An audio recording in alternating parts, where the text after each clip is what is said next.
Good evening. Welcome to your Thursday evening stroll around your celestial neighborhood. I'm Irene Pease, your friendly neighborhood astronomer, coming to you from, a neighborhood near you, or not, maybe not necessarily near you. So I just want to thank folks for tuning in tonight. Thank you for sending comments. For those of you who sent comments, I just realized that the quality has been really awful. So I tried to make some adjustments to some settings. So hopefully the visuals will come through a bit better tonight.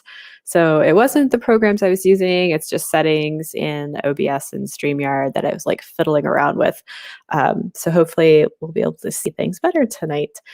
So tonight we're looking at galaxies. Again, this is continuing with the theme of I'm teaching a class, and so I'm doing extra stuff, preview or whatever of what we're going to be doing in class this last week, or this week is actually a preview of next week. So next week in my class, we're talking about galaxies, the structure of the Milky Way, and fun things like that. So that's what we'll be looking at tonight. The Milky Way galaxy, like you can see in the background now, floating through open space. So again, the visuals that I use, Stellarium, we are going to use some Stellarium tonight. You can find that at stellarium.org, and also Open Space, which you see in the background right now, which you can find and download for free at openspaceproject.com. And they do have a new beta out, which is pretty exciting. I just started tinkering with it, but there's some really nice features that they've implemented for users if you're familiar, like just the setup menu systems are kind of making that more streamlined, a lot more user friendly. So excited to be using that moving forward. So yeah, without further ado, let's pop on over. We're actually going to start in Stellarium. Again, not exactly looking at our night skies, but just looking at the sky.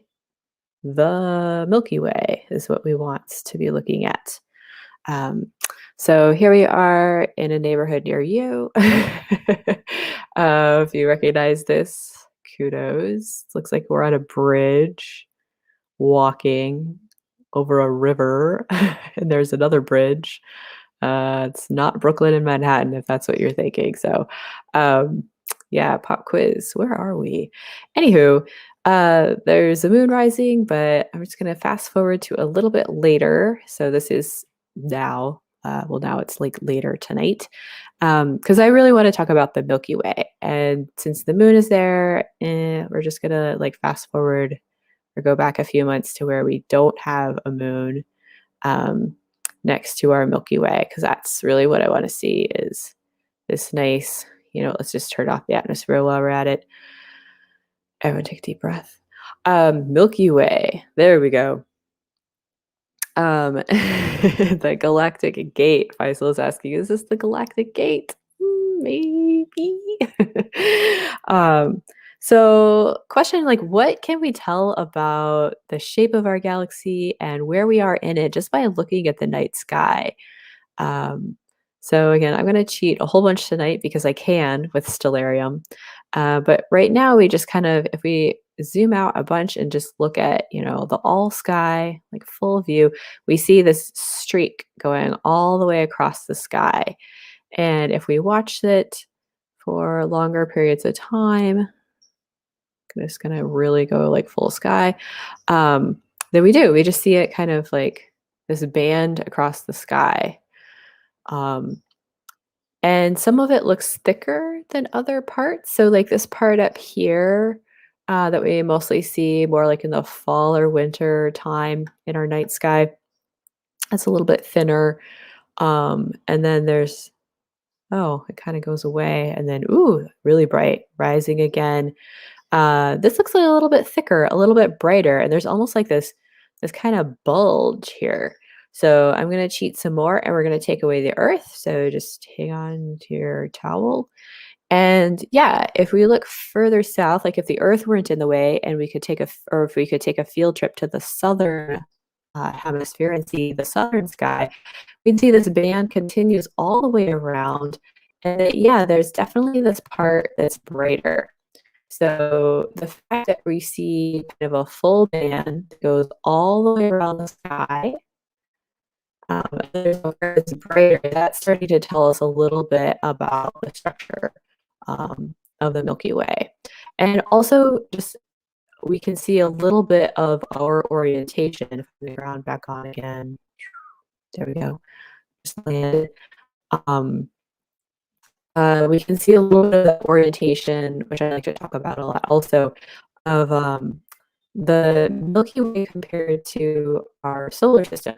So where is our solar system in the Milky Way? Well, go ahead and turn on an ecliptic. Just kidding. Oh, those corners. There we go. There's the ecliptic. So that's the plane of the solar system. So that's the path that the moon and the planet and the sun move along.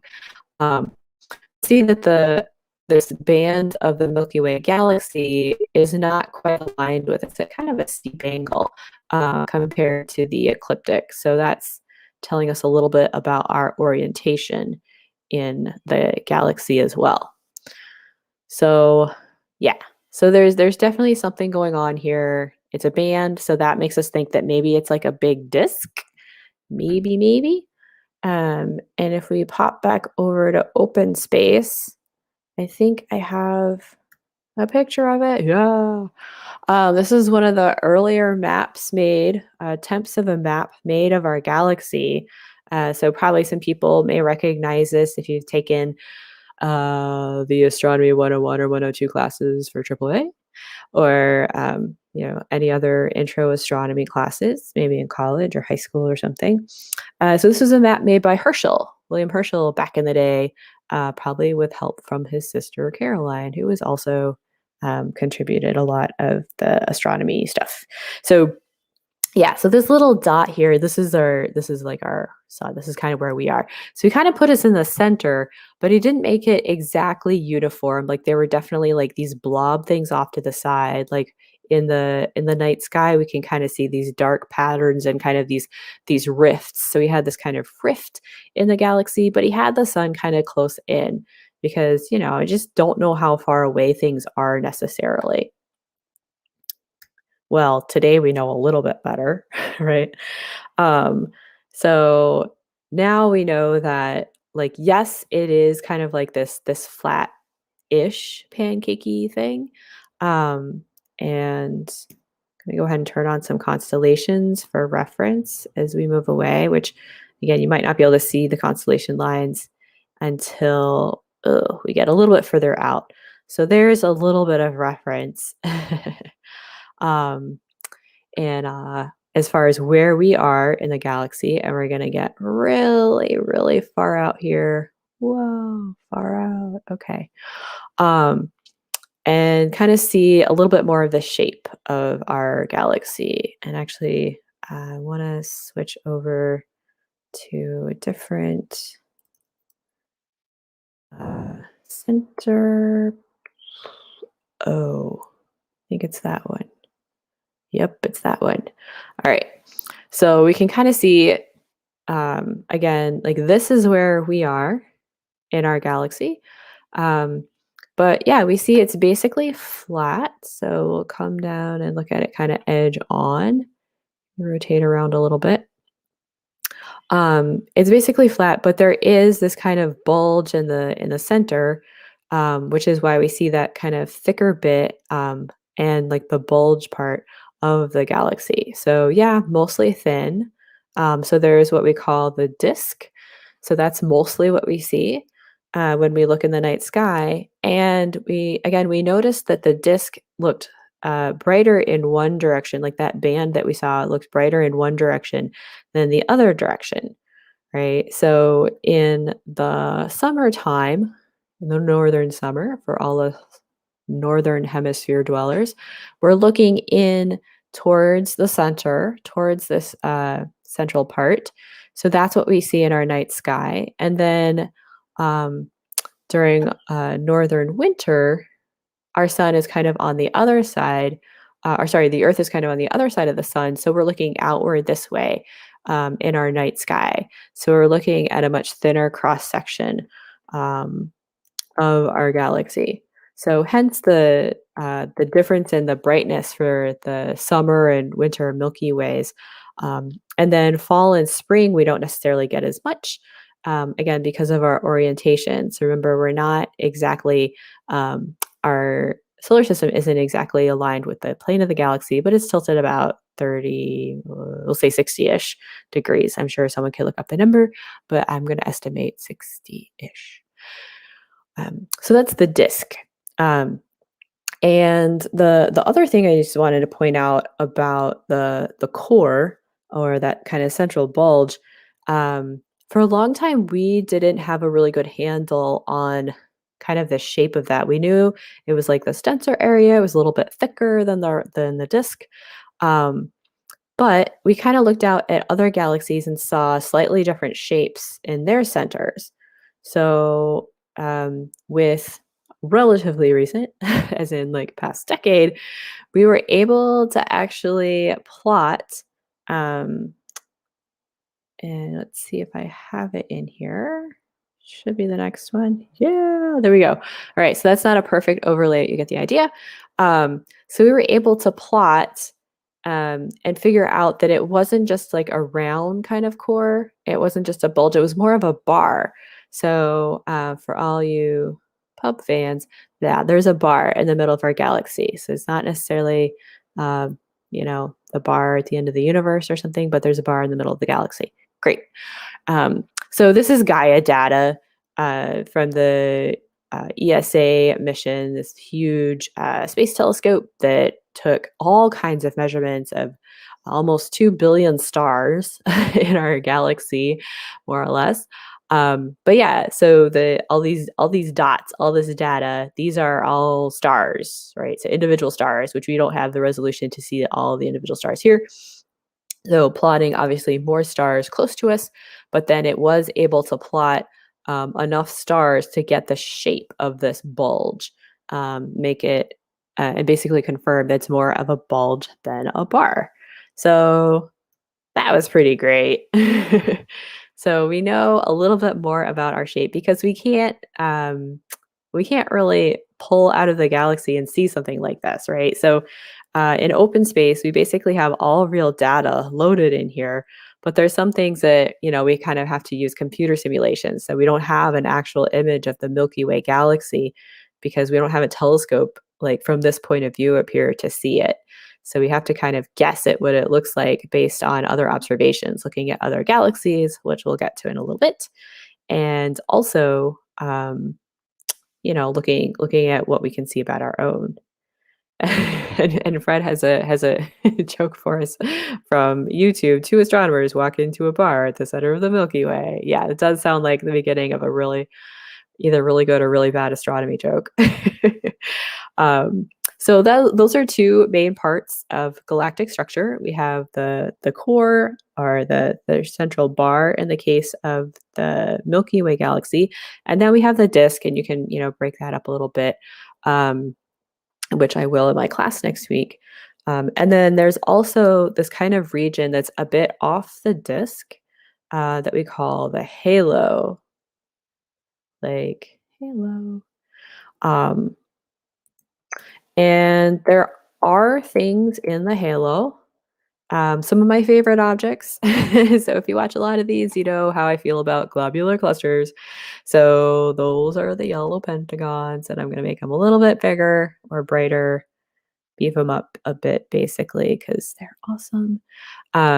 So these are like little balls of sparkle. Actually, they're huge balls of sparkle, but they're far away, so they look little. But these you can see are more off of the disk. So they're north or south of the galactic plane, as it were, in this halo. So you can imagine like just a big round-ish region. I think there's actually a grid for it in open space because there's like everything in open space. This whole region. And so there are things up there. There are globular clusters. We have streams of stars that come off of those. So like I did a couple things. Is this it? That's not it. About the like stellar streams and stuff. Um, And there's also the super duper exciting, um, in here, the dark matter. Dark matter. Um, that's not it. Okay. So yeah, so that's could probably just make a huge grid, less huge. Here's a huge grid. 10 million, 100,000, right? Yeah, that's not what I wanted. Okay. Anywho, yeah. So lots of globular clusters up there, lots of dark matter. And how do we know there's dark matter? Get to that in a little bit. Um, but yeah, a lot of that is in the halo, um, this kind of region that goes beyond what we see as the spiral arms and like off the plane.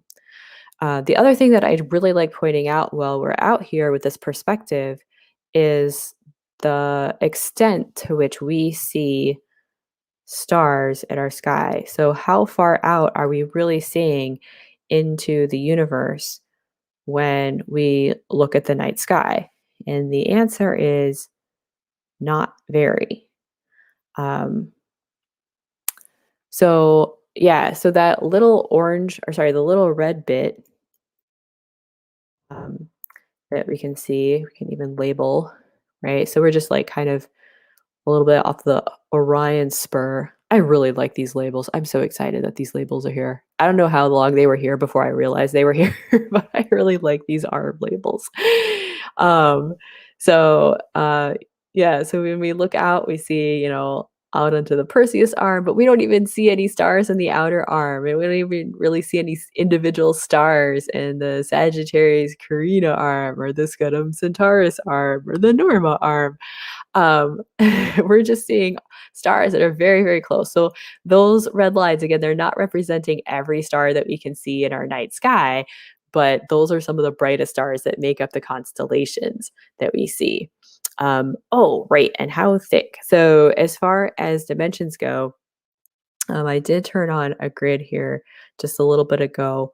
Um, that kind of spans the Milky Way. So we're looking at on the order of 100,000 light years.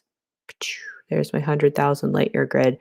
So about 100,000 light years across, right? And we're like about halfway out on, one of the spiral arms. So yeah, give or take.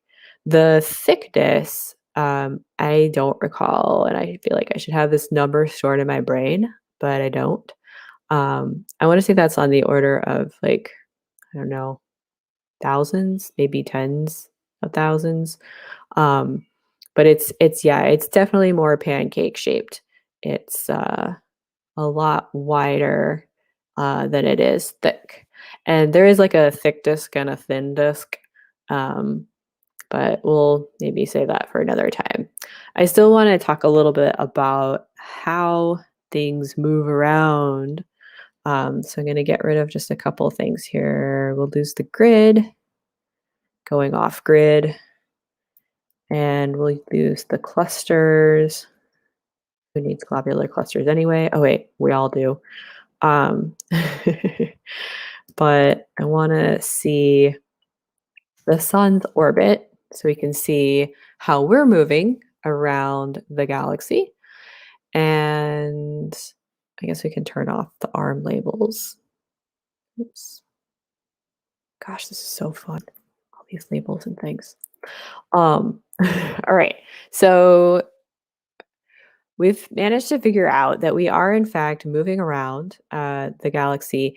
And kind of a neato thing is that our sun, our host star, is more or less confined to the plane. Like it doesn't wobble a whole lot um, within the disk, right? So it stays pretty steady as opposed to like other stars that are like kind of off all over the place. We can do that another time. But it has a nice, pretty steady motion. Um, but then what's kind of cool about that is we can see how other stars are moving around and around. And I want to zoom in and actually revisit something that I showed last week. but again, it's been kind of blurry, so maybe you didn't see it. Um, so let me lose the sun's orbit, and we're going to look instead at an all sky. So we have all these fun all skies, and one that I just put in last week was the atomic hydrogen. So I'm going to brighten this up a bit, and we're going to need to change the field of view. Right. So again, I didn't get this exactly aligned still. I know it's like I have other things to do in my life or something. So like this bright spot should be here with Andromeda, and this bright spot should be here. I'm pretty sure that's Triangulum.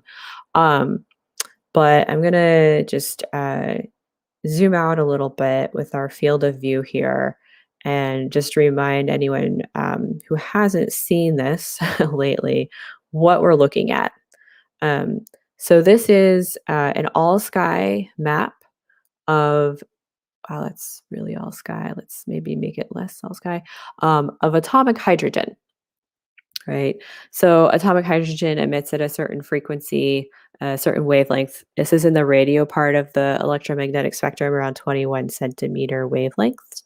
And so two different radio telescopes, one in the northern hemisphere in Effelsberg, Germany, and then one in the southern hemisphere, the Parkes in Australia, combined efforts to make an image of the whole sky at this wavelength. So what do the different colors mean? Well, first of all, the brightness. So brightness means there's more stuff there. All right. So we notice where the plane of the galaxy is. So I've kind of oriented. So we're like kind of spiraling along the plane. So where it's brighter, that's just where there's more stuff. Where it's fainter, like if we look off the plane, yep, less stuff up there. Okay.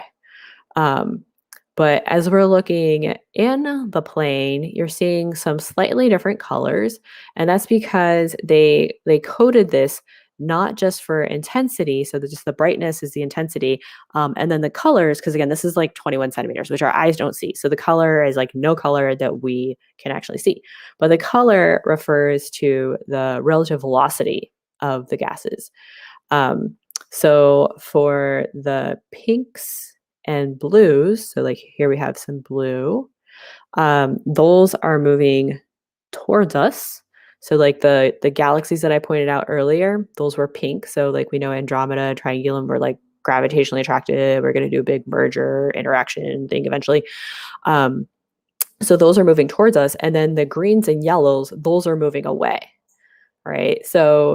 Um, so this is kind of a a nifty map. So we can see this is a bunch of gas that's down by the Magellanic Clouds. That's like in the southern hemisphere. We don't see, but here as we're looking in the plane of the galaxy, we see these things seem to be moving away from us. And then we're looking out, it's like kind of the outer bits where there's, I guess, just not a whole lot of stuff. And there's a seam. It's not like the universe has a rip. That's just data. And then we get to blue where stuff is apparently moving towards us. Okay, so there's stars moving towards us. And again, there's the galaxies that are moving towards us. So Andromeda moving towards us, Triangulum moving towards us. So very pink. But then these blue, like these are more stars that are kind of on the outer arm, the outer part of the disk of the Milky Way that are moving towards us. Or sorry, these are moving. Yeah, these are moving apparently towards us. And then it shifts back to green. Yeah, so kind of white and now green. So now these are moving like what I say. Yeah, green is moving away from us. And um, and then I think we get to, can we see where the center of the galaxy is? Yeah. So the center of the galaxy, this is like the dead center over in here by Sagittarius. So if you recognize, there's like a ski wobbly teapot. Move this in a little bit to a not super exaggerated field of view, right? So there's the teapot of Sagittarius. So this is the center of the galaxy. So that's not actually the black hole, but but right. So it's like the stars on one side are moving away from us, and the stars on the other side of it are moving towards us. And then further out on the side where the stars are moving towards us, then they shift to moving away. And on the other side where they were moving away, then they shift to moving towards. So what in the world is going on? Where are all these stars going? Um, so this is kind of like a big deal. People actually figured out, we can see basically where we are in our galaxy, and with all the stars moving around, um, we can see that, the stars closer to the center are moving faster than us, and the stars out past us are moving slower than us. And this is actually part of how we figure out that there's this whole dark matter thing. I put up my next awesome slide. Whew. This is basically showing the same thing that we're looking at with the atomic hydrogen map. So this is another Gaia data set showing the radial velocities color-coded similarly, right? So red shift moving away, blue shift moving towards. So this is what we were just kind of looking at, right, in the center of our galaxy, right? So this is the center that we'd be looking at.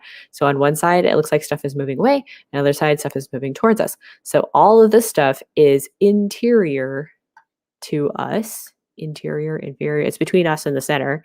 And then so this is kind of effectively like the distance at which we are from the galaxy, except that we're in it, looking at it. So then we see these stars that are like receding because they're out beyond us. So we're moving faster than them. And then we're approaching these other stars out here.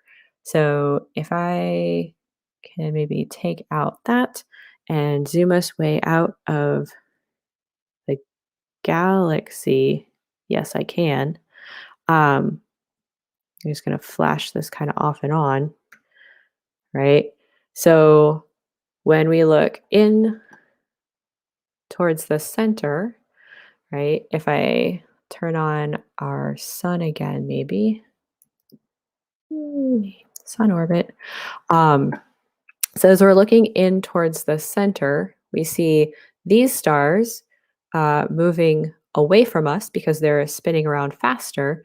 And we see these stars over here moving towards us because, again, they're moving around faster, right? So moving away, moving towards. And then as we're looking towards the outer parts of our galaxy, we see expanded out because it almost looks like the galaxy ends there. We see these stars look like they're moving towards us because we're going faster. So we're going to like pass them. And then these over here look like they're moving away from us because, again, we're moving faster. So it's like we've kind of passed them. So looks like they're moving towards us. Looks like they're moving away from us. So based on the rates at which all these things are moving, people looked around and said, there's not enough mass from the stuff that we can see. So there must be some other mass out here that's pulling on stuff gravitationally, and what's up with that? And that's one of the bits of evidence that we have for this nifty stuff called dark matter. And I was also going to show some other shapes of galaxies. So we're going to go back to Stellarium for that. But maybe I will save that for another time or refer to another video in which I think I've already done the whole like Hubble tuning fork thing. So I'll see what I get through in my class this week and maybe revisit Hubble tuning fork and other types of galaxies and stuff. Or maybe we'll do like the cosmology stuff. We'll see. Actually, just kidding. Next week is already like the last week of the month. So I think we're doing a mission of the month. And if I know Tom knows the exciting thing that's happening, it's time for that thing that I have been threatening to do since since I started doing these. Apollo 15. It's the Apollo 15 anniversary coming right up late this month and early August. So that's what we're going to be doing next week. We're going to be following in the rover tracks, the car tracks of Apollo 15. And I'm pretty excited about that. So tune in next week if you want to see that. Join me. Thanks so much for tuning in tonight. Really glad to have people back, and I hope that the visuals looked a bit better. Feel free to leave comments, suggestions, stuff like that. I do take quests. Again, I'm Irene Pease, your friendly neighborhood astronomer, and we've been using visuals from Stellarium, which you can find at stellarium.org, and OpenSpace, which you can find and download for free at openspaceproject.com. Thanks so much for tuning in, everyone. Clear skies out there. Be safe. And if you haven't gotten vaccinated and you can, please go get vaccinated.